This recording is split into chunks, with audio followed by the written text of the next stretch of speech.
Rincón y Matías Walker, unidos a la siempre presente derecha, conocida como el Plan B o Tercera Vía, en que pretenden rechazar para reformar, dicen ellos, es decir, una forma de impedir lo que el pueblo movilizado en las calles y plazas del país impuso en 2019.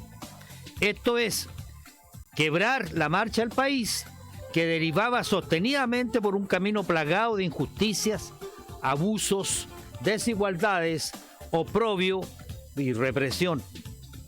Tres consideraciones avalan desenmascarar esta propuesta.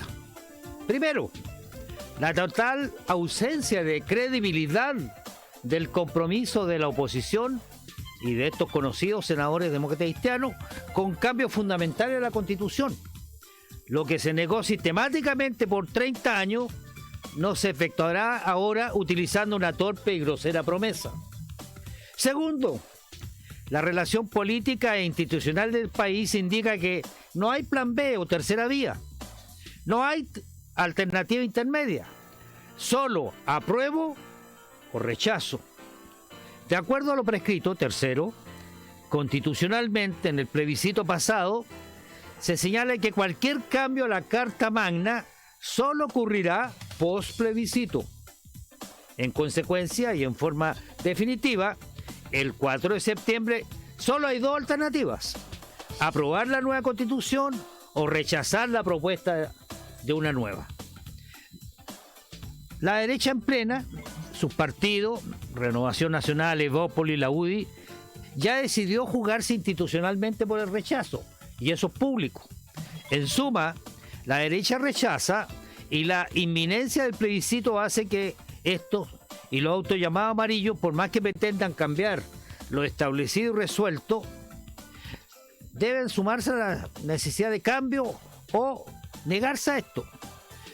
Convencer ahora de algo distinto parece una vía inexistente, porque no hay caminos intermedios, insistimos.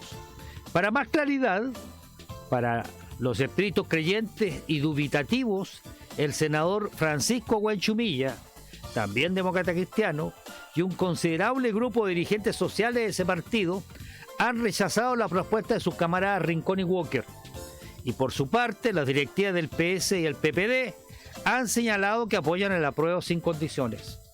Todo eso ocurre en la casta política, en el seno del pueblo y entre las y los trabajadores del país. Solo se anida la respuesta altiva, rotunda y categórica popular del apruebo, quienes aspiran a seguir luchando por una democracia directa, por un nuevo orden social, económico, político, cultural y medioambiental, con participación decisiva de las comunidades y de los pueblos. Soy Nelson Viveros Lago y ahora comienza el programa No Más en nuestra radio comunal Renca Contigo.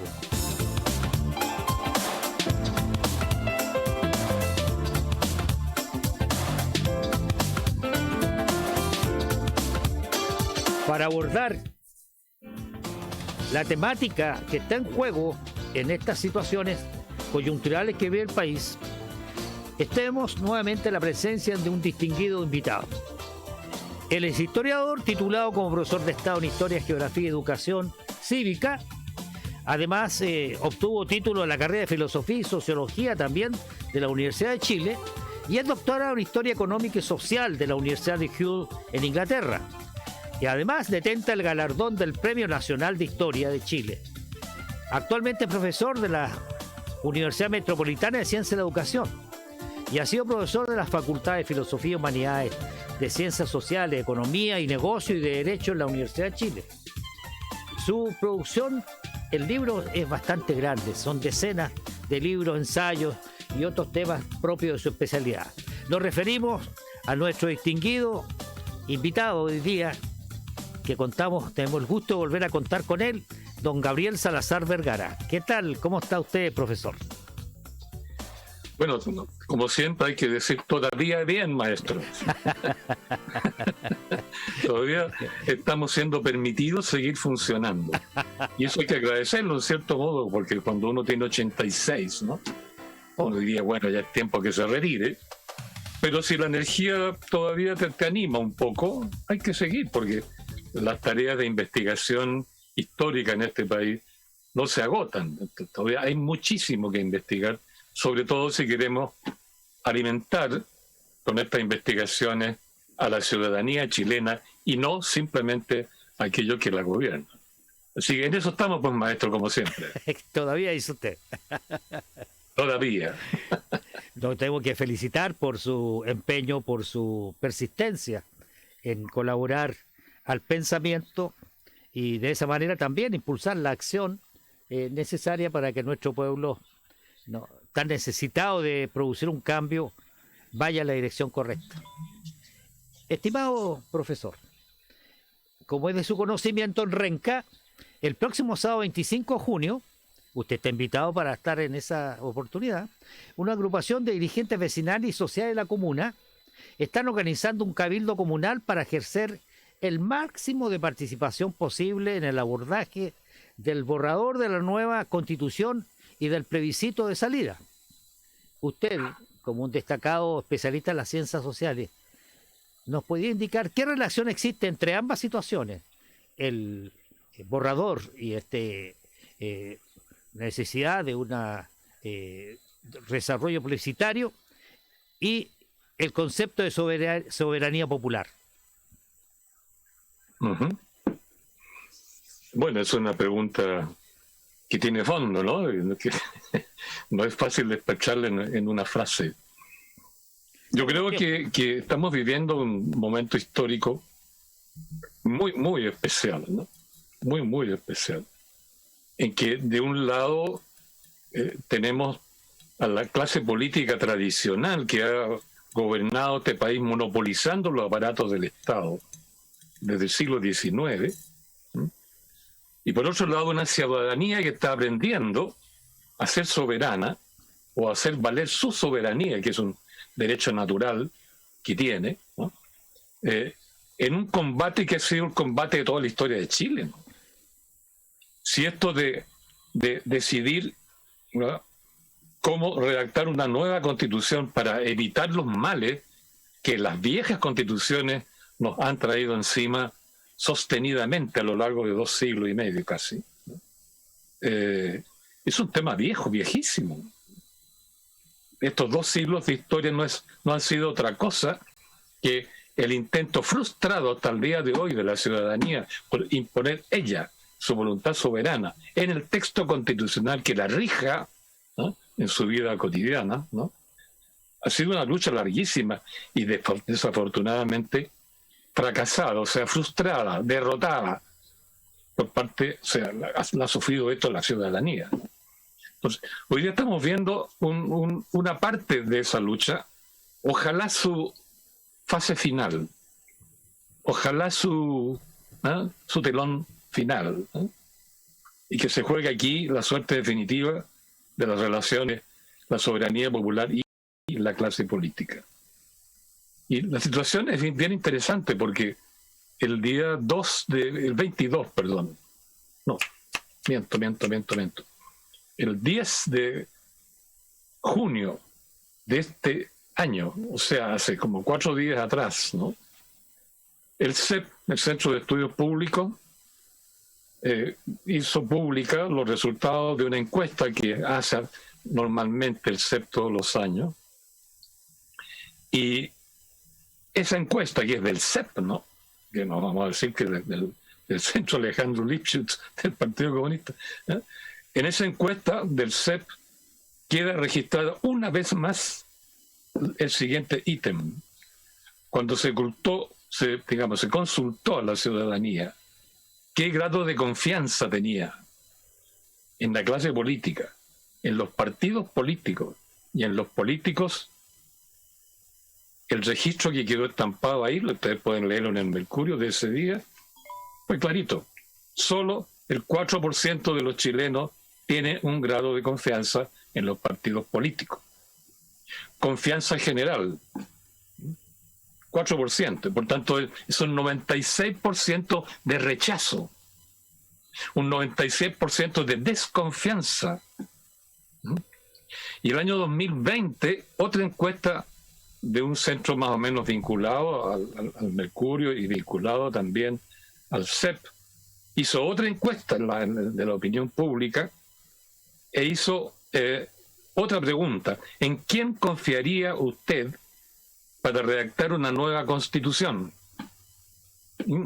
Y los señores políticos recibieron un 94% de rechazo. Yo no confiaría, dijo el 94% de los chilenos, en los políticos para redactar una nueva constitución. Y estas cifras de un porcentaje de rechazo a los políticos, los partidos políticos, superior al 90%, se viene dando en Chile de más o menos 2014-2015.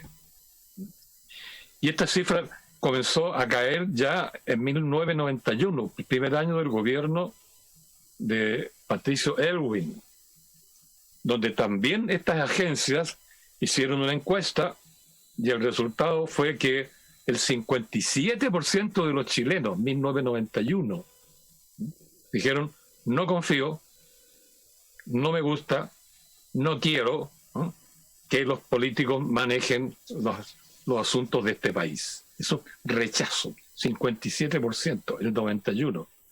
Y eso ha venido cayendo, hasta lo que dije, como hasta el 2017-18, que llegamos al 4%, 1%, 2% de rechazo. Y sin embargo, como decía recién don Nelson, estos políticos siguen hablando como si ellos fueran de una u otra manera dueños del destino político de este país desde siempre y de aquí en adelante, como si nada pasara, como si no tuvieran encima una desconfianza de casi el 100%, ¿no? Es un fenómeno que creo yo, tenemos que pensarlo. No puede ser, ¿no?, que si el 2020, el 2019, los políticos tenían un grado de 96, 94, 97% de rechazo, ellos organizaron el 15 de noviembre la Convención Constitucional, ¿no? Que le pusieran fecha, que le pusieran plazo, que le pusieran quórum, cómo debían elegirse los convencionales, etcétera. Una asamblea constitucional, una asamblea constituyente, como queramos llamarla, no es tarea de los políticos,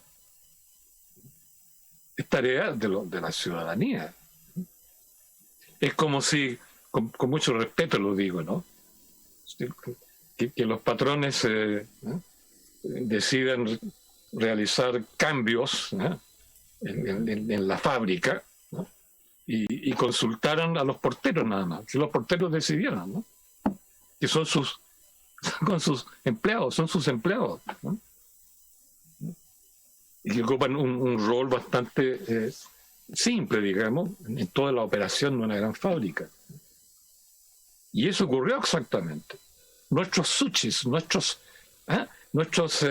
mandatados se dieron el lujo el 15 de noviembre del 2019 de diseñar la asamblea constituyente por la cual el pueblo iba a votar como votó. Bueno, es una anomalía histórica, y este rechazo sobre el 90% revela una crisis política profunda que los sociólogos llaman crisis de representación, crisis de representatividad. Es como si en un momento dado perdiéramos toda confianza, prácticamente, en aquellos, qué sé yo, mandatados nuestros que están haciéndose cargo de nuestras propiedades, qué sé yo, nuestro futuro, nuestros hijos, todo. Bueno, esta es la anomalía cuando hay una crisis tan profunda de representatividad. Entonces la pregunta es, ¿en quién confiamos? Si ya no confiamos en nuestros representantes, si ya no confiamos en aquellos que elegimos para representarnos, es obvio. La confianza tiene que volver a nosotros mismos. Y eso implica que dejamos de depositar confianza en los partidos políticos, en los políticos, en la clase política, para depositar la confianza en la soberanía, es decir, en nosotros mismos. Yo creo que ese es el cambio que estamos viviendo en este periodo y que se está manifestando de una manera u otra, medio enredado, medio ambiguamente, en este problemita que planteaba el maestro Nelson recién, de el apruebo o el rechazo al borrador de la Constitución, o sea, mejor dicho, al producto que entregó la Convención Constitucional con un texto constitucional propiamente dado, ¿no? Y ahí está el problema, yo creo. El problema de fondo, ¿no? El problema de fondo. Entonces uno puede preguntarse, bueno, ¿qué vamos a hacer frente a esta situación? Porque claramente los políticos están jugándose por sacar del texto constitucional todo lo que no les gusta, todo lo que no les conviene. Y si no lo pudieran hacer dentro de la convención, querrán hacerlo ahorita a través del rechazo, o querrán hacerlo ahora poniendo quórum para el futuro, ¿eh? Para cualquier reforma de la Constitución, bajos para que se pueda hacer fácilmente. Si ese es el plan de los políticos, nuestros suches que han perdido nuestra confianza, ¿cuál es entonces nuestro deber como ciudadanos, como comunidad ciudadana, como comuna local, que es donde radica, reside naturalmente, por derecho natural, la soberanía? La soberanía está en nosotros y no está en ninguna otra parte. ¿Qué hacemos nosotros, pueblo soberano, ante esta situación?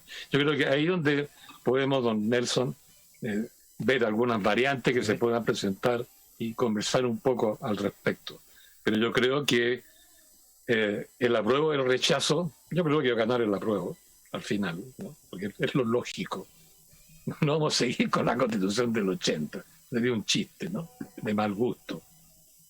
Como quiera que sea el triunfo del apruebo, la tarea que viene por delante, los políticos van a tratar de arreglar el naipe de nuevo su pinta. Porque la clase política es una clase política, es decir, es un gremio que tiene intereses propios. Y esos intereses propios consisten en mantener el control del Estado, ellos, ¿no? A título de que son nuestros representantes. Eso lo van a hacer ellos. Pero ¿cuál es nuestro deber ahora que tenemos conciencia de ser soberanos? Yo creo que es simplemente, por decirlo en una frase, de ahí lo conversamos luego con Nelson, es que si somos conscientes de nuestra soberanía, debemos continuar trabajando para perfeccionar el texto constitucional de acuerdo a nuestras necesidades, en nuestras necesidades, e irnos desprendiendo de estos señores políticos. Yo creo que ha llegado el momento, haciendo parodia del Código del Trabajo, ¿no? Del plan laboral, que dice, este señor que está contratado a honorarios, ¿no? Trabajo precario, por necesidades de la empresa vamos a finiquitar su contrato. El 60% de los contratos en Chile son precarios. Y todos dependemos de las necesidades de la empresa.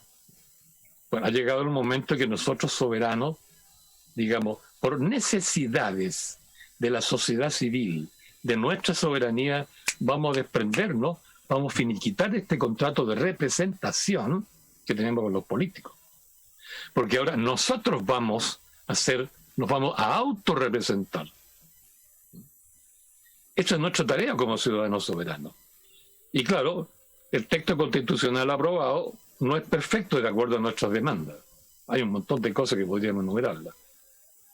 ¿Quién va a plantear la reforma necesaria para que estas necesidades nuestras como sociedad civil queden reflejadas en el texto constitucional? Ya no va a haber convencionales. Ya no va a haber convención constitucional. Va a estar la clase política y nosotros. Y los políticos van a querer cambiar a su pinta el texto constitucional. Nuestra tarea, por tanto, será presionar como ciudadanía desde los lugares donde somos fuertes para que eso no ocurra y para que, al contrario, las reformas reflejen nuestras demandas, nuestras necesidades, ¿no?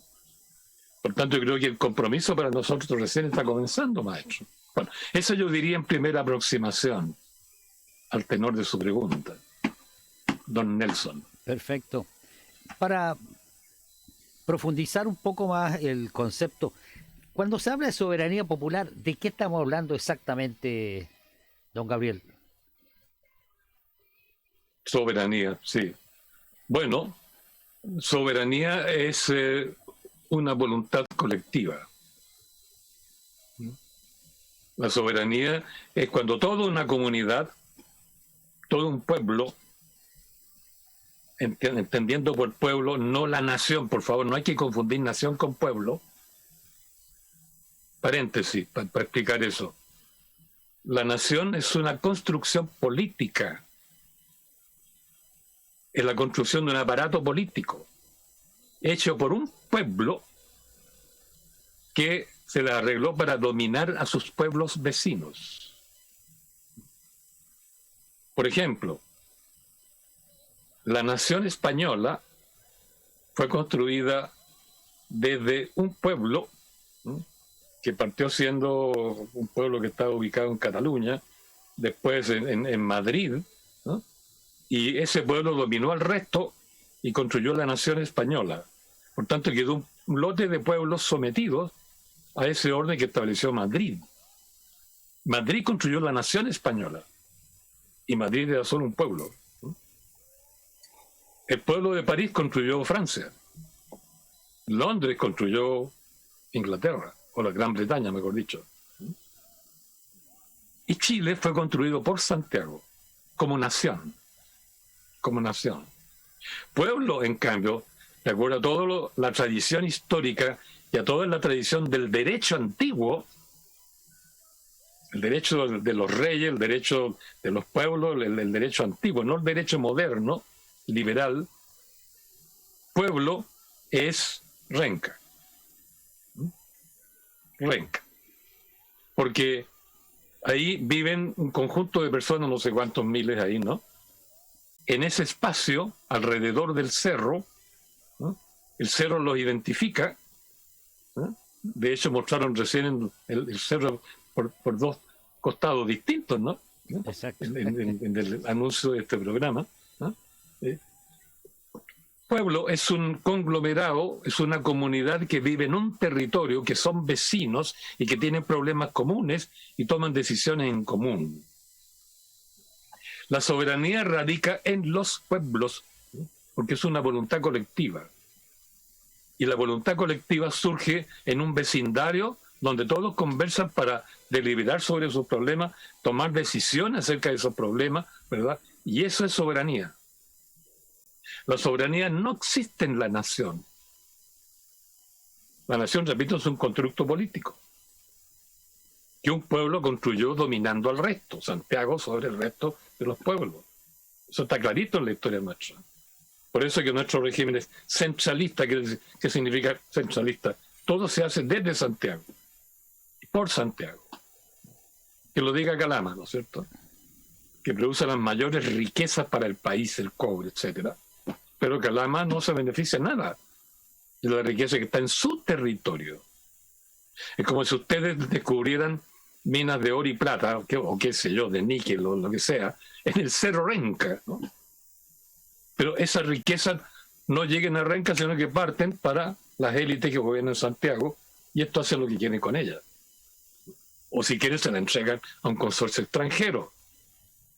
Por eso la soberanía surge en los pueblos, en las comunidades locales, que pueden dialogar, que pueden deliberar, que pueden construir una voluntad colectiva en torno a cualquier problema. Eso es soberanía. Por eso la soberanía no está en la nación, está en los pueblos, en plural. Está en Renca, está en Quilicura, está en, qué sé yo, en Tirúa, está en Calama, ¿eh?, está en Temuco. Donde hay comunidad, puede haber soberanía. Pero, en cambio, Santiago construyó un sistema centralista, manejado desde Santiago, desde un centro, y resulta que las constituciones políticas del año 33, la del 25, la del 80, dicen, la soberanía, señores, dicen, está en la nación. ¿Quién construyó la nación? Santiago.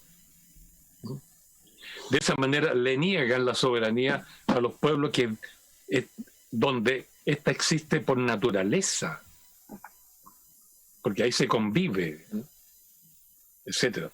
Entonces, la soberanía es la capacidad de los pueblos, de las comunidades locales, de la comunidad de Renca, para pensar por sí misma sus problemas y tomar decisiones acerca de los problemas que vive. Piensen ustedes en Quintero, que es una comunidad que ha ido poco a poco muriéndose de a poco, porque existen ahí industrias de todo tipo que ella no instaló y que ahora tiene que decidir qué van a hacer con ellas, ¿no? Si el pueblo de Quintero no ha sido capaz de deshacerse de fábricas que entregan elementos contaminantes o obligar a esas fábricas a eliminar esa producción de contaminantes, es porque no han tenido conciencia de soberanía. Y claro, llevamos 200 años que la soberanía no radica en los pueblos, radica en el sistema político centralizado que tiene su eje en Santiago. Eso lo sabe muy bien toda la gente de provincia. Entonces, por eso la soberanía solo es posible, sociológicamente hablando, solo es posible en una comunidad. Una comunidad. Es un tema muy largo que podemos hablar horas de cómo los pueblos, después que cayó el Imperio Romano, se autogobernaron y desarrollaron lo que fue la soberanía popular. Pero hubieron 10 siglos entre la caída del Imperio Romano, siglo V, y el surgimiento de los estados nacionales modernos en Europa, que aparecen por 1500. O sea, hubieron 10 siglos en que no hubo estado centralizado. Entonces ahí los pueblos se autogobernaron. Y ahí aparece el concepto de soberanía popular. Y el concepto de cabildo. Ustedes van a tener un cabildo próximamente, ¿no es cierto? Y el cabildo fue desde tiempos inmemoriales, ¿no? Siglo VII, VIII, lo que sé yo, ¿no? Después de la caída del Imperio Romano, fue la institución que alojó, donde se incorporó, donde se instaló la soberanía popular del pueblo respectivo. No es casualidad que ustedes, para expresar su pensamiento comunal, como comunidad local, hayan organizado un cabildo. Un cabildo. Y eso revela hasta qué punto la soberanía, pese a que los poderes centrales se la usurpan y se la llevan para el poder central, no muere. No muere. Porque las comunidades locales siguen existiendo y toman conciencia más tarde o más temprano de que tienen que ser soberanas, ¿no? Bueno, es un gran tema, don Nelson, que así lo veo. Daría muy largo porque tiene una historia larguísima y muy linda, por lo menos. Pero bueno. Estamos conversando, aproximándonos a preguntas que queremos hacerles luego en términos bien concretos, clarificando instrumentos de nominación de lo que queremos decir, de las palabras necesarias para el mutuo entendimiento nuestro y de quienes están siguiendo nuestra audición. Por ejemplo, Juanita Regular, ¿no? Jorge Araya, que nos dicen que están ahí atentos a lo que estamos hablando. Muchas gracias, estimados amigos que nos siguen este programa de No Más. ¿Cómo hizo la humanidad? ¿No? Usted es historiador, por lo tanto es de su especialidad, ¿no? Solucionar el tema de que comunidades que se regían a sí mismas devinieron en estados, ¿no?, que tienen una unicidad. Si Chile se construyó por Santiago, nos dice usted, en el futuro, ¿cómo tendría que ser esto para que hubiera legitimidad de sentirnos parte de un territorio común, ¿no?, y de ser parte de un país, ¿no?, que todos compartimos? ¿O es contradictorio con el deseo de la soberanía popular? Bueno, estamos conversando hoy día, don Nelson, temas bastante denso, colotos, como diría mi nieta, ¿no? O sea, son grandes, son enormes, ¿no? Pero son fundamentales y tienen directamente que ver con lo que hoy día estamos viviendo en este país. Entonces, un par de datos históricos sueltos para irse ubicando, ¿no? Cuando cae toda la carcasa enorme del Imperio Romano, que era un estado gigantesco que abarcaba el continente entero, poco menos, ¿no? Cuando se derrumba eso, no quedó nada, no hubo estado, no hubo nación, no hubo imperio, no hubo nada. ¿Qué hizo la gente entonces? Bueno, se aglomeraron, se juntaron, se arrancharon, igual que una toma de terreno, se arrancharon en un lugar, levantaron vivienda, trabajaron la tierra que había alrededor, ¿verdad? Y trabajando esa tierra se convirtieron en una comunidad autónoma y se organizaron para seguir siendo autónomas y se autogobernaron a través de su propia asamblea, que se llamó cabildo, ayuntamiento. Ayuntamiento significa rejuntamiento de gente, ¿no? Se llamó concilio, se llamó municipio, tuvo muchos nombres, ¿no? Entonces, durante siglos, esas comunidades de campesinos y de artesanos que vivían juntos y que se autogobernaban a través del cabildo, municipio, el nombre no importa, pero era su propia asamblea, ¿no? Desarrolló en alto grado su sentido de soberanía. Fueron, recuerden ustedes, 8, 9 siglos. Estoy hablando de Europa, ¿no? ¿Qué ocurrió entonces? Que poco a poco, los señores feudales que habían quedado aislados en sus castillos, los reyesuelos de los pueblos invasores, los germanos que invadieron toda la zona del Imperio Romano y que eran pueblos bárbaros, que eran medios nómades, que tenían un rey, pero este rey no tenía palacio. Es muy linda esa parte de la historia, ¿no? Entonces, toda esta gente, estos invasores, estos reyesuelos, los señores feudales, trataron de construir un poder central para dominar el máximo territorio posible. Entonces ahí surgieron los imperios: el imperio persa, el imperio macedónico, el imperio turco, el imperio bizantino, el imperio romano, y después aparecen otros imperios, ¿no es cierto? O reyes que tratan de construir la nación con poder absoluto, como Luis XIV en Francia, ¿no? o los reyes católicos en España, etcétera. ¿Qué ocurre cuando aparecen estos señores tratando de construir una nación con un poder central, o un imperio con el poder central, que quieren absorber, dominar los pueblos libres? Y comienzan entonces a molestarlos, exigiéndoles que le pagaran tributo, que sirvieran como infantería en las guerras que tenían entre ellos, ¿no es cierto? Que compraran los productos que traían los mercaderes desde Asia, por ejemplo, y no los productos locales que producían los campesinos. ¿Qué sé yo? Llegó la Iglesia Católica. La Iglesia Católica, recuerden ustedes, cuando el Imperio Romano estaba en su apogeo, el emperador Constantino se convirtió al cristianismo. Y en consecuencia la Iglesia Católica tuvo la misma organización del Imperio Romano, desde Roma al mundo. Por eso se llamó católica. Católica significa universal, ¿no? Que se universaliza, igual que el imperio, ¿no? Entonces, ¿qué ocurrió con estos campesinos? Que se encontraron con diversos poderes centrales que les cayeron encima. Los mercaderes, los reyes absolutos, la Iglesia Católica, etcétera, los primeros estados nacionales. Y la presión que sufrieron fue enorme.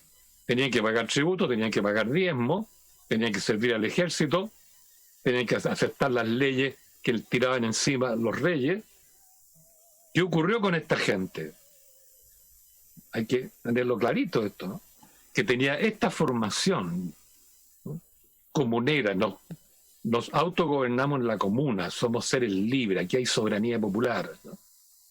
Ante la presión de estos sistemas centralizados, quedaron muchos en la calle porque se empobrecieron, tuvieron que echarse a los caminos a caminar, y cuando se descubrió América, toda esta gente emigró en masa a América. emigró en masa. De todos la gente que se vino a América del Norte como América del Sur, el 95%, según los estudios que se han hecho, 95% era gente que venía de estos pueblos libres, que venía escapando de los poderes centrales, venía escapando de la Iglesia Católica, por eso los protestantes se fueron a Estados Unidos, ¿no? ¿Ya? Y acá en América, tanto del norte como del sur, reconstituyeron su cultura soberana comunal. Por eso Hispanoamérica se llenó de cabildos. Y en Estados Unidos aparecen los estados autónomos, que equivalen al cabildo local, más o menos, ¿no? Entonces, la cultura republicana, la cultura de soberanía popular, reaparece en América en pleno periodo colonial. O sea, esa cultura no se olvidó. Los viajeros la trajeron cuando viajaron. Pasa lo mismo que cuando uno en mi caso inclusive, ¿no? Perdonen que hable personalmente. Cuando me exiliaron en Inglaterra, tuve que irme al exilio en Inglaterra. ¿Qué hacía uno en Inglaterra? Vivía pensando en Chile, escribiendo cartas a la familia de uno que estaba en Chile, soñando con comer marraqueta, con comer manzana chilena, vino chileno. Lo mismo, pues. Estos comuneros, autónomos, soberanos, que emigraron a América, vivieron recordando eso mismo y lo reconstituyeron en su, tal como ustedes van a Londres, ¿no es cierto?, y encuentran lotes de restaurantes chilenos que venden empanadas, ¿no? En América reconstituyeron, por eso es que surgieron cabildos, por eso que hubieron peleas entre los cabildos y los gobernadores españoles y la Real Audiencia, etcétera. Y por eso que, fíjense ustedes, la conquista del siglo XV, la independencia del siglo XIX, cuando en 1810 se declaró la independencia, ¿qué se proclamó? La República. La República. O sea, una república democrática con soberanía popular. No se organizó una monarquía como en Europa. O sea, esta cultura comunera no solo no murió con la emigración a América, sino que acá reapareció, siglo XVI, y todavía 3 siglos después, de 1810, vuelve a reaparecer, corta relaciones con España, con la monarquía absoluta, y comienza a proclamar la república en el norte con Estados Unidos y en América del Sur con las colonias nuestras. Entonces, por eso que cuando Bernardo Higgins tiene su directorio, su dictadura en realidad, ¿quiénes se rebelaron contra él? Los pueblos de provincia. Y se sentían autónomos, se sentían soberanos. Y O'Higgins no creía en la soberanía popular, creía en un gobierno central, José de San Martín creía en las monarquías, quería organizar una monarquía en América. Pero los pueblos se rebelaron. Y desde entonces, cuando los pueblos se rebelan contra sus caudillos, sus líderes que querían construir gobiernos centralizados, ¿no?, es que comienza la lucha por la Asamblea Constituyente, para que el pueblo dicte la Constitución. Y esa es la lucha que no ha podido triunfar en Chile y por eso le estamos dando ahora.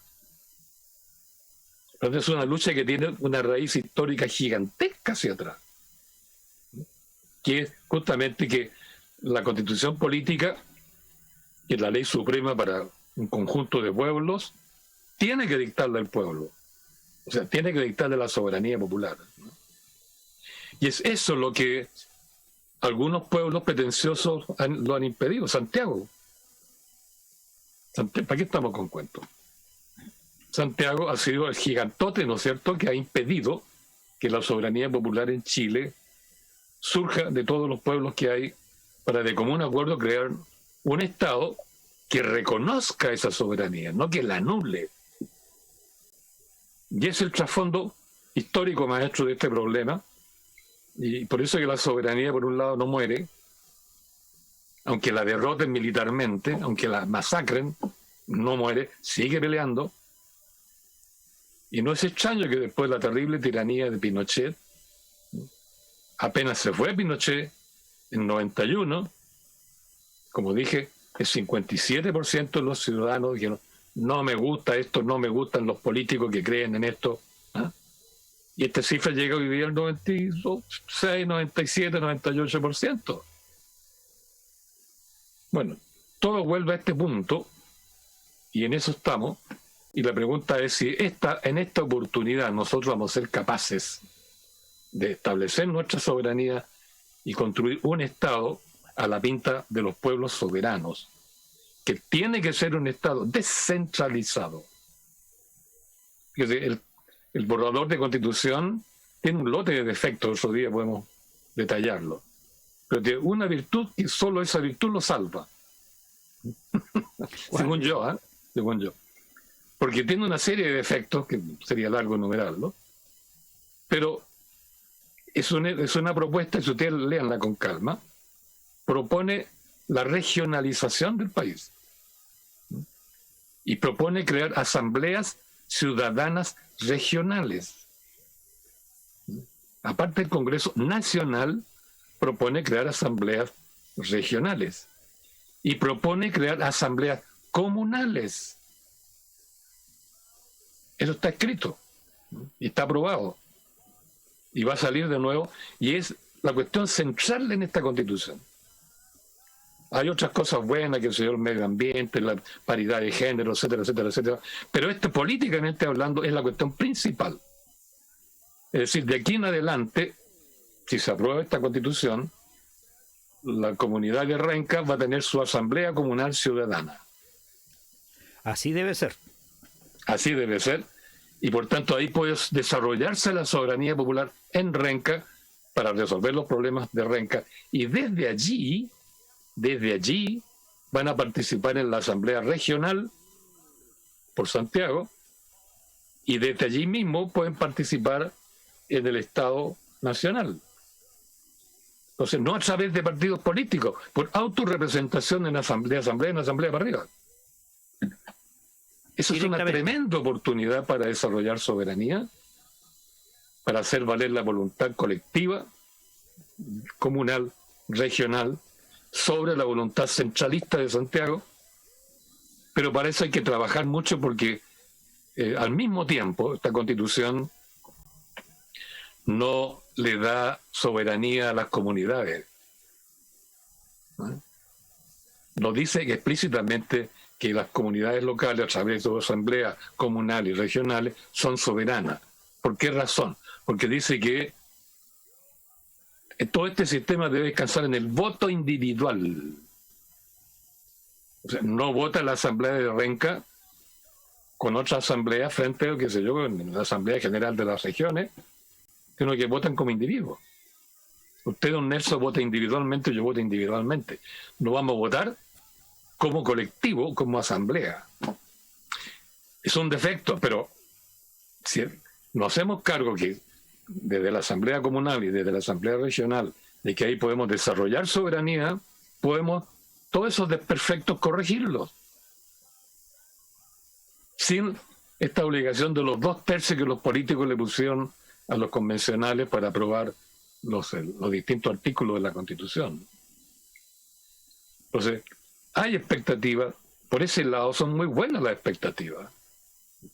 Hay otras cosas que tienen un gran enredo, qué sé yo, no nacionalizaron ni el cobre, ni el litio. Allende debe estar indignado dándose vuelta en su tumba, por eso pudieron haberlo hecho, no lo pusieron. Pero crearon estos, que, ojo, son bombas políticas, bombas de tiempo, que van a estallar, según nosotros, que nos hacemos cargo de esta asamblea, cómo queremos que estallen. ¿Sí? Esa es una vía muy interesante que hay que trabajar después de septiembre, cuando se apruebe o rechace, y es una razón para votar por el apruebo. Porque ahí se abre un camino para la ciudadanía, se abre un camino para la construcción de soberanía, se abre un camino para que abandonemos el descentralismo e instalemos, ¿verdad?, la importancia de la comunidad, de la comuna, ¿no?, por sobre este concepto vago de nación, que no existe en sí misma. Es una suma de pueblos, ¿no?, pero que lo gobierna uno solo, desde el centro. Bueno, son muchos temas, maestros, que se vinculan unos con otros. ¿Cómo no? Bueno, nos han llegado otros saludos de Tito Ñanco, por ejemplo, que nos dice, la historia si no la conocemos, para bien o para mal, vuelve a repetirse, ese Tito Ñanco. Exacto. Y Mario Villanueva, bueno, hizo una consulta que en parte, a lo mejor usted ha respondido, profesor. Dice, el cambio constitucional es el paso de una forma de Estado a otra. ¿Considera que se está produciendo ese cambio? ¿Se está resquebrajando el Estado neoliberal subsidiario y estaríamos pasando uno nuevo? No, nos dice Mario Villanueva. Sí. No. Yo creo que leyendo el borrador, yo tengo aquí el borrador que lo he leído, lo he estudiado un poco, no a fondo, porque como es borrador nomás, no voy a estudiar a muerte la cosa. Leyendo ese borrador uno se queda con la siguiente conclusión. De ninguna manera este borrador se puede comparar a cualquiera de las tres constituciones anteriores. 33, 25, 80. Esta es, por complejidad, por actualización, por la declaración de principio, es muy superior a cualquiera de esas tres anteriores. Pero, por otro lado, no está a la altura de la expectativa que la ciudadanía chilena ha venido construyendo luego de todas estas frustraciones que ha tenido en 200 años. No llega ni el 40%, y tal vez menos, de resolver los problemas que la ciudadanía quiere que se resuelvan o quiere que se hagan, ¿no? Pero tiene estos elementos pocos que hacen posible que la ciudadanía, si toma conciencia de ser soberana, va a poder usarlos para ella avanzar hacia lo que quiere. No esperar que nuestros representantes hagan la pega. Nuestros representantes lo estamos rechazando hace tiempito ya, en el orden del 90% para arriba. O sea, todo indica que o nos hacemos cargo nosotros de nuestros intereses, de nuestros poderes, y para eso necesitamos ver qué es lo que nos ofrece en ese sentido la nueva Constitución. Y yo creo que ofrece varias cosas, ¿no? Una serie de enunciados que son principios, claro, no son artículos formales de organización del Estado. Por ejemplo, el cuidado del medio ambiente está definido como un principio constitucional. La paridad de género, el reconocimiento de los pueblos originarios, el hecho de que se exija cumplir con una ética política para evitar de alguna manera la corrupción, etcétera, etcétera. Y lo más importante, creo yo, de todo esto que ofrece de positivo el borrador, es que intenta regionalizar el país y comunalizar el país. Y por eso crea dos asambleas ciudadanas que son fundamentales, que nunca han existido en Chile. Porque las asambleas comunales, los cabildos abiertos, los eliminó Diego Portales y nunca más se restablecieron. Las asambleas provinciales las eliminó Diego Portales y nunca más se restablecieron. Solo un congreso nacional, fíjense ustedes, ¿no? Lo local, lo regional quedó absorbido por el centro político. Pero ahora se ofrecen nada más y nada menos que, ya repito, asambleas regionales de ciudadanos, asambleas comunales de ciudadanos y una cámara regionalista. La Cámara de Diputados va a ser nacionalista. Esta otra Cámara con representantes de regiones. Por tanto, allí la voluntad soberana de las comunidades locales va a tener representación escalonada, digamos, en la comuna primero, en la Asamblea Regional después y en la Cámara de Regiones al final. O sea, hay una pirámide que la ciudadanía puede escalar y puede ejercer ahí poder, soberanía y gobernar desde allí. Pero tiene que prepararse para ello, tiene que tener la voluntad de ser soberana y tiene que trabajar muy bien en las asambleas comunales y locales. Y eso significa dejar de lado los partidos. O, si queremos que permanezcan, que den cuenta de todo lo que hacen a la asamblea comunal o regional respectiva. O sea, que sean responsables ante el pueblo soberano. Si son representantes responsables ante el pueblo, ok, que existan. Ser responsable significa que podemos juzgarlos si no actúan de acuerdo al mandato soberano. El problema de la clase política es que no actúa de acuerdo al mandato porque no la elegimos con mandato. La elegimos por la promesa que ellos nos hacen, ¿no? Elegimos por promesa. Es muy distinto a establecer el mandato y después de definido el mandato, elijo a la persona que ejecútame tú este mandato. Y si no lo ejecutas bien, te juzgo, y si te portas mal, te castigo. Eso es ser responsable. Claro, podemos desde la asamblea gobernar, entonces en ese caso los políticos van a ser representantes obedientes a nuestro mandato. Y por tanto juzgables de acuerdo a cómo actúen con ese mandato. Eso se puede hacer, ¿verdad? Porque el momento es todo lo contrario. Es todo lo contrario, ¿no? Nosotros terminamos adaptándonos a lo que ellos van decidiendo. Y la tupé con que están diciendo los políticos que mencionaba don Nelson, ¿no? Que vamos a hacer esto, vamos a hacer lo otro, vamos a aprobar esto, aprobar lo otro. Es como si ellos fueran dueños del destino histórico de este país, ¿no? Con una patudez, como diría mi abuela, una patudez, ¿no? Que se sienten dueños de algo que no son dueños de eso.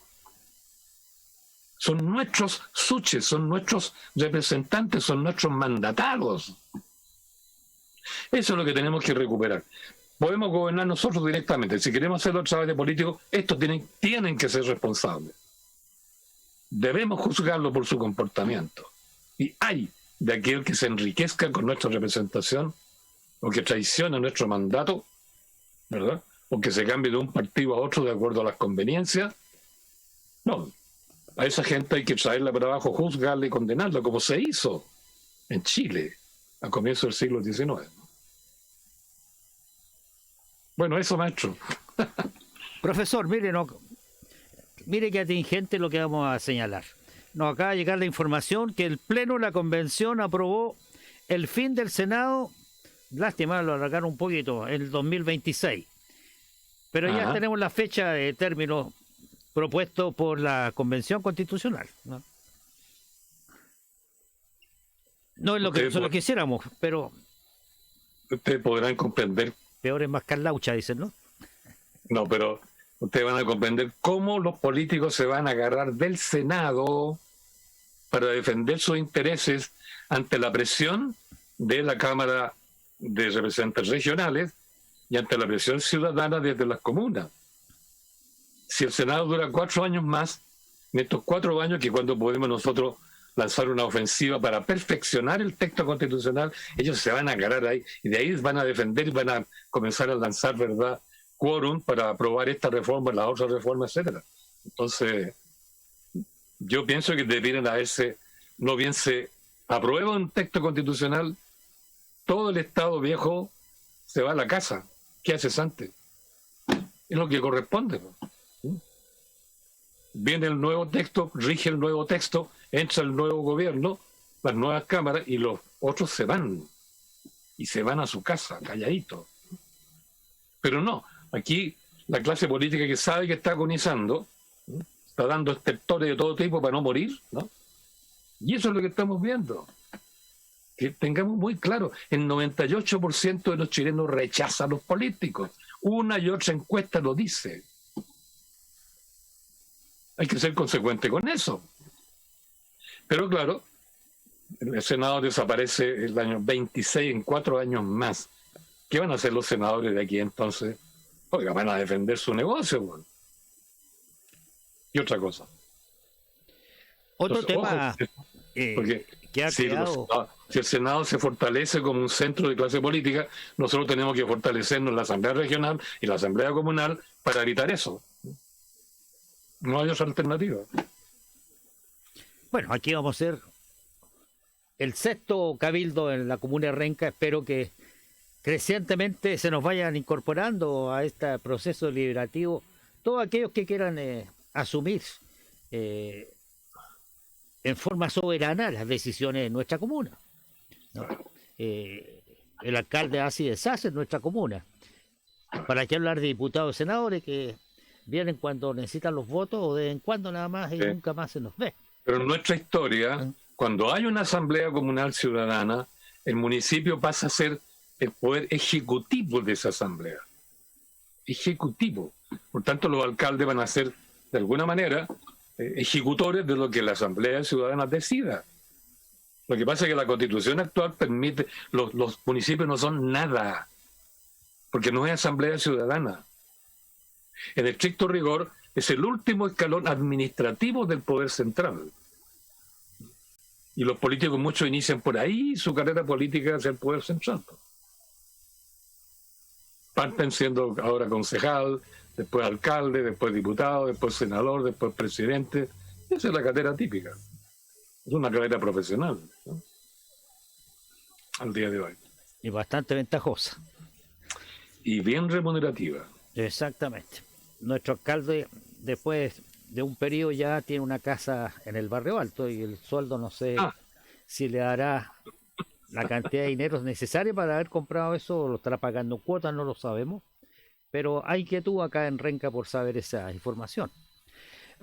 Oye, hay un tema que ha provocado bastante debate y una actitud muy destemplada de la élite, que tiene que ver con la definición de plurinacionalidad, principalmente vinculado al tema también regional que acaba de analizar profesor, y que ha hecho señalar de que el país, dice estos epígonos del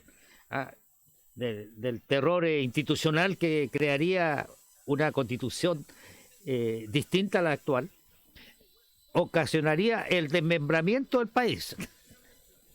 ¿Qué opinión le merece a usted el tema de la plurinacionalidad y el rol de los pueblos originarios en todo este proceso de rescate de la soberanía popular, que podríamos decir que es el hilo conductor, ¿no?, que permite pensar en un país distinto, en derechos que sean efectivamente atendidos y no meramente declarativos? El recobrar nuestras riquezas naturales que nos pertenecen por estar en nuestro territorio y que hoy día son dueños con nombre y apellido y no muchas veces ni siquiera nombre en español. Claro. No, lo que yo pienso es crítico un poco del borrador del texto constitucional, porque ahí hay un error que, claro, ellos no saben historia como la puede conocer un profesional de la historia. Entonces cometieron un error ahí grave, a mi juicio, porque tiene implicancias conceptuales y teóricas importantes. Ellos dicen que Chile es un pueblo que se compone de varias naciones, ¿no? Las naciones indígenas y el pueblo chileno. Entonces asumen de que Chile, pues dijeron, la soberanía, dicen ellos, radica en el pueblo. El pueblo, no dice los pueblos, en plural, dice el pueblo. Y luego dice, y el pueblo se compone de naciones, por eso que habla de plurinacionalismo. Ahí hay un error grave, porque como estábamos diciendo recién hace un ratito, lo que existe en la realidad, lo que existe y ha existido siempre, son comunas, son vecindarios, son pueblos, son villas, son aldeas, son poblamientos, y eso es pueblo. Esos son los pueblos. La nación, en cambio, ya lo dije, es una construcción política hecha por un pueblo cuando domina a todos los pueblos vecinos. Por eso dije, Madrid construyó España, ¿no? París construyó Francia, Santiago construyó Chile, Lima construyó Perú. La nación es un constructo político que tiene pueblos en plural, donde uno de ellos dominó al resto y construyó la nación.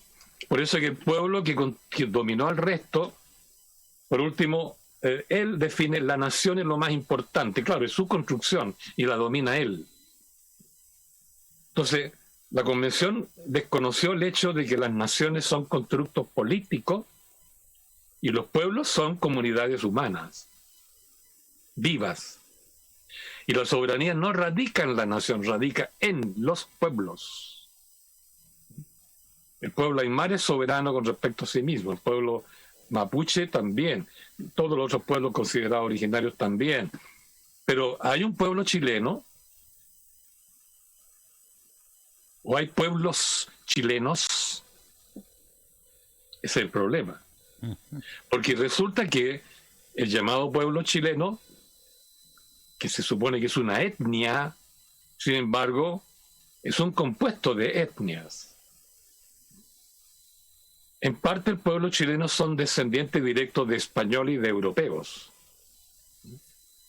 Los españoles fueron los primeros inmigrantes, pero después llegaron franceses, ingleses, alemanes, españoles de todas partes, ya últimamente, ¿no?, venezolanos, haitianos, etcétera, que se incorporan a vivir acá.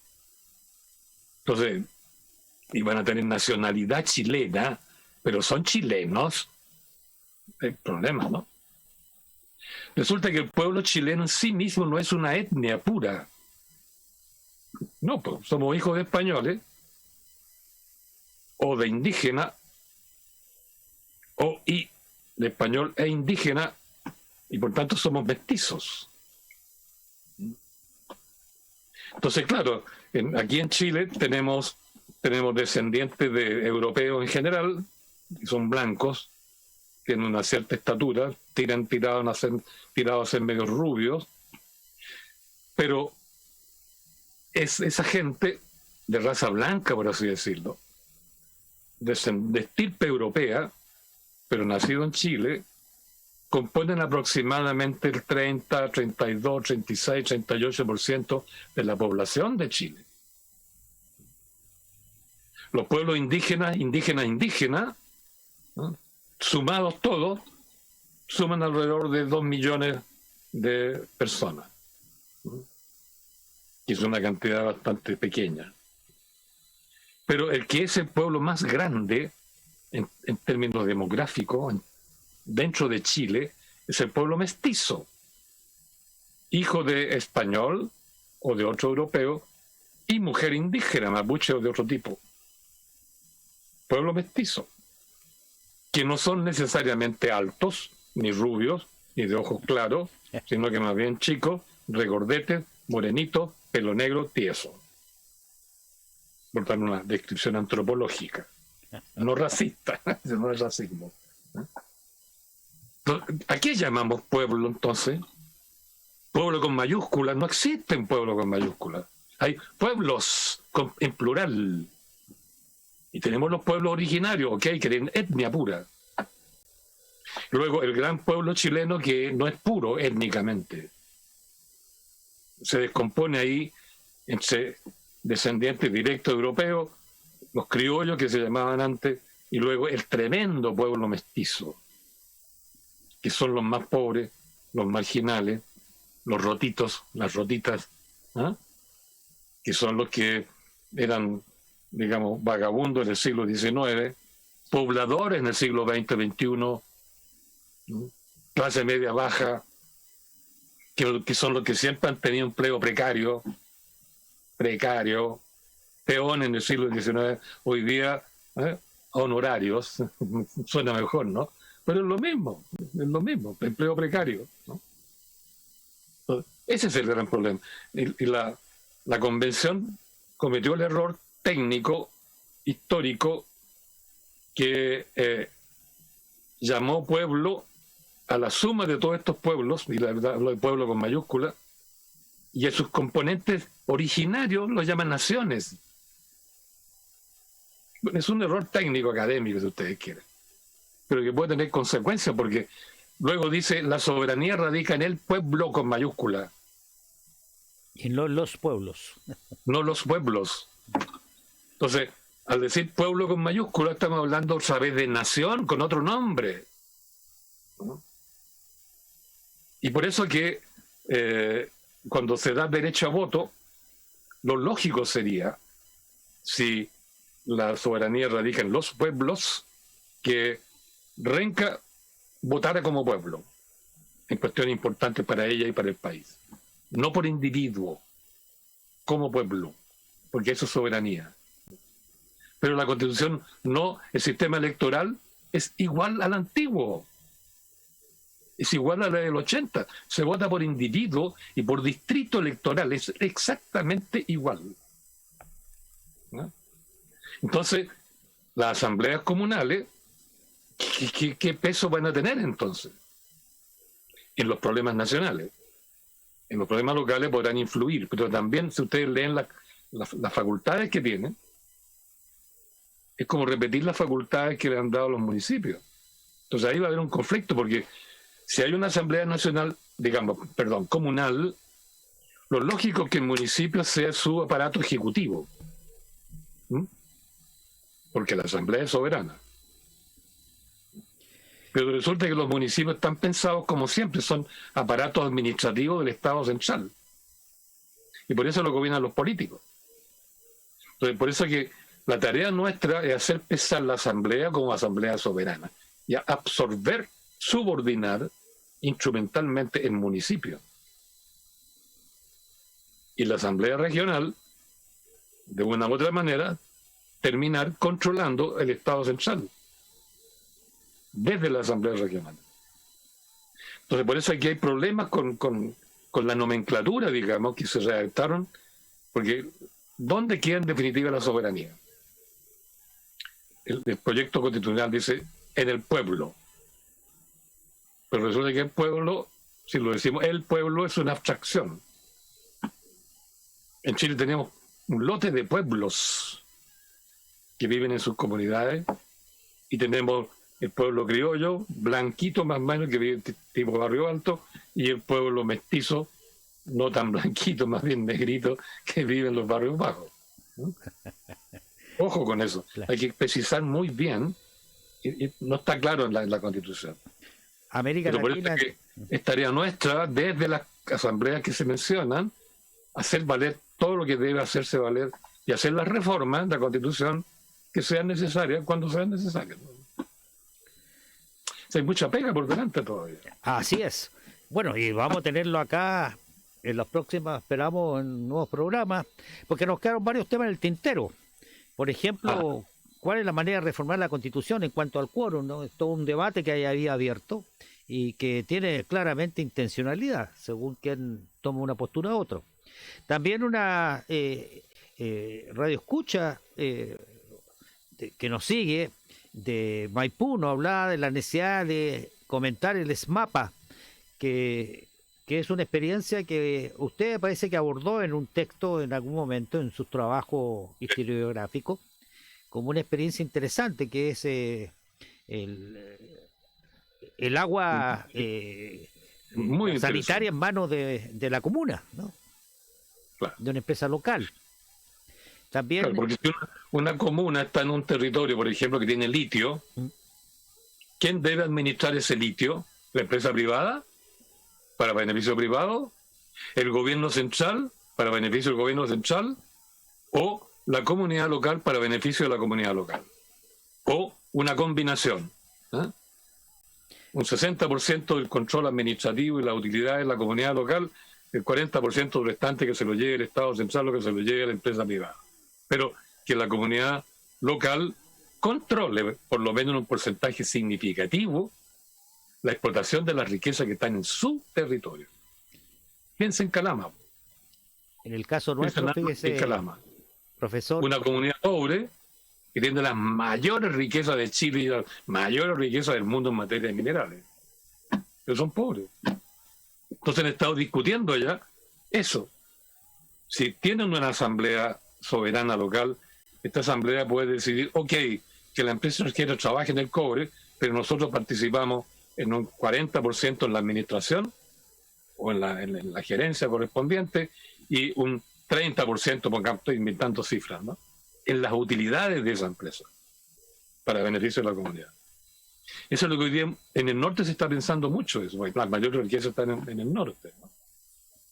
Y de alguna manera en el sur también, pues las riquezas madereras las benefician unas pocas empresas, ¿verdad?, que se integran al capitalismo internacional, y no los pueblos de ahí, menos el pueblo mapuche. Entonces, es un tema que hay que pensar. De ahí la importancia que tiene que la asamblea local tenga poder soberano, someta, subordine, funcionalice, instrumentalice el municipio, ¿no? Y haga valer intereses locales como que estaba mencionando, ¿no? El derecho de la comunidad local a las riquezas naturales que hay en ese territorio, que puede ser el agua, que puede ser un bosque, que puede ser no sé qué, ¿no? Correcto. Eso. Claro, también nos están preguntando sobre qué opinión tenía usted sobre la nacionalización del cobre vía decreto supremo, ¿no? Pero parece que todos esos asuntos van a quedar para una segunda conversación. Esperamos contar con ustedes en los próximos programas, en algún programa más adelante, profesor, siempre que usted tenga la disponibilidad para ello. Por lo menos la voluntad sí, la disponibilidad es conversable. Y me siento comprometido con Renca porque yo estaba en la comuna de Independencia, que colinda con Renca, y desde joven salía a pasar en bicicleta. ¿Dónde iba a pasar? Bueno, a Renca, pues Quilicura. Entonces para mí Renca es como mi segunda comuna, de nacimiento, de juventud, de niñez. Sí, me siento por eso más comprometido, y por eso cuando usted diga que conversemos, ¿por qué no? Perfecto. Bueno, el sábado 25 lo vamos a tener por acá, ¿no? En el Cabildo aquel que le hemos informado, a las 4 de la tarde. Invitamos a todos los que nos están escuchando a un cabildo organizado por representantes y dirigentes de organizaciones vecinales y de otros organismos sociales de la comuna, donde abordaremos justamente estas materias, ¿no? Y de cómo, como decía Tito Ñanco, también en una de sus últimas aportes, auditor de este programa, que una vez que el texto definitivo exista, con todas las correcciones y los elementos transitorios de propuestas transitorias de leyes, ahí recién dice, puede ser que los indecisos tomen conciencia de qué camino seguir, ¿no? Y de luego que vamos a estar nosotros en esta radio haciéndonos eco de cómo informamos, orientamos a nuestra comunidad, cómo inducimos a opiniones críticas, autónomas, independientes de nuestra comunidad, para que ésta pueda fijar su posición respecto a estas materias que son propias de todos nuestros pueblos, en plural. Sus palabras finales, estimado profesor Gabriel Salazar. No, solamente insistir que estamos en una coyuntura histórica excepcionalmente rica en problemas a resolver, y en la que estamos extraordinariamente involucrados como ciudadanos, precisamente porque nuestros representantes lo estamos de alguna manera dándole el sobre azul, ¿no? Y lo estamos rechazando un 96, 97, 98%, y que estamos a punto de echarlos. Y si lo echamos, claro, nosotros entramos al ruedo, no con voz y voto, sino que ahora con decisión soberana. Así que es muy interesante lo que estamos viviendo, y eso nos obliga a todos a participar en estos diálogos, en estas deliberaciones, y participar poco a poco para crear esas instancias donde el pueblo, las comunidades locales, pueden hacer valer su voluntad soberana, que es lo que ha hecho falta en Chile desde hace 200 años. Eso, maestro. Muchas gracias, profesor Gabriel Salazar. Usted nos honra con su presencia, nos llama a la responsabilidad y al compromiso al ver una persona como usted que, no obstante llevar una larga proceso de vida y de producción intelectual, ¿no? Se mantenga vigente en estas conversaciones, estos debates, que lo que pretenden es elevar el nivel de comprensión, de compromiso con nosotros mismos, con nuestras comunidades. Muchas gracias a todos los que nos han seguido en esta tarde fría de junio, pero que hemos tratado a través de esta conversación de contenido, elevar el flujo en la sangre para que nuestros cuerpos se mantengan en buenas condiciones, y particularmente el cerebro nuestro, nuestra capacidad de pensar, de crear, ¿no? Nos permita seguir avanzando. Libertad para los presos políticos de la revuelta del 2019, como también de los comuneros mapuches que están detrás de la lucha de sus pueblos, diríamos entonces, nación, dicen ellos, pueblo-nación mapuche. Buenas tardes. Nos vemos el próximo martes en No Más en Renca Contigo. Muy buenas noches. Muy buenas noches.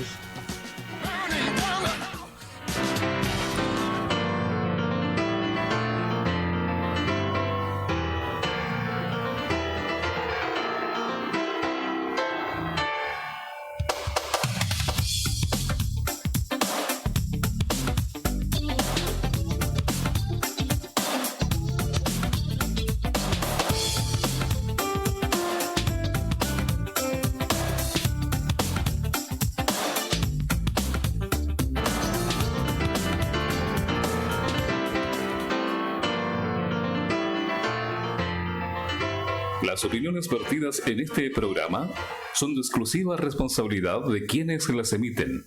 Por lo tanto, no representan necesariamente el pensamiento de www.rencacontigoweb.com.